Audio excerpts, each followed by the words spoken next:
एक नए वायरस ने जन्म ले लिया है। कोरोना की तीसरी लहर तो आने ही वाली है, इस पर यह नवजात वायरस। डरा नहीं रहा हूं, बता रहा हूं। फिर अब क्या ही डरेंगे, डर डर के सारा डर ही खत्म हो चुका है। डर किस बात का होता है? हमारी इच्छाओं अपेक्षाओं का पूरा ना हो पाने का, एक एक कर हमारे सारे सपनों का टूटकर बिखर जाने का। अगर पाश के अनुसार कहें तो हम सबसे खतरनाक स्थिति में पहुंच चुके हैं, क्योंकि सबसे खतरनाक होता है हमारे सपनों का मर जाना, तड़प का ना होना, सब कुछ सहन कर जाना। हाँ, तो मैं कह रहा था कि एक नए वायरस ने जन्म ले लिया है। इसका नाम है आंकड़ा वायरस।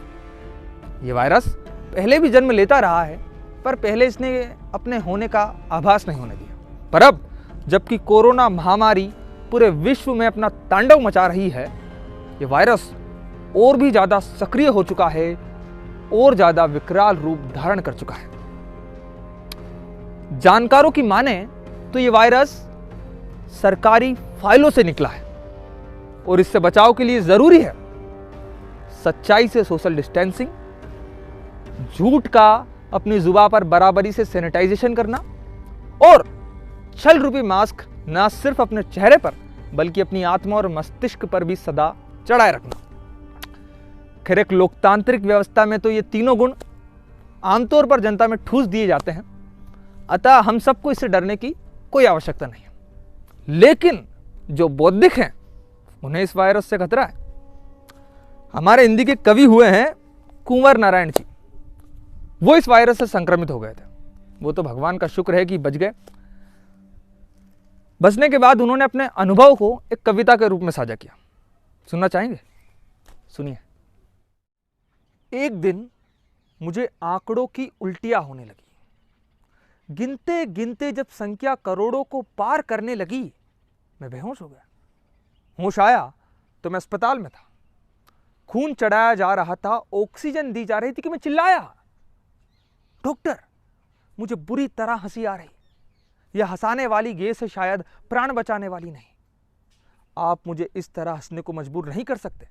इस देश में हर एक को अफसोस के साथ जीने का पैदाइशी हक है, वरना कोई माने नहीं रखती हमारी आजादी और प्रजातंत्र।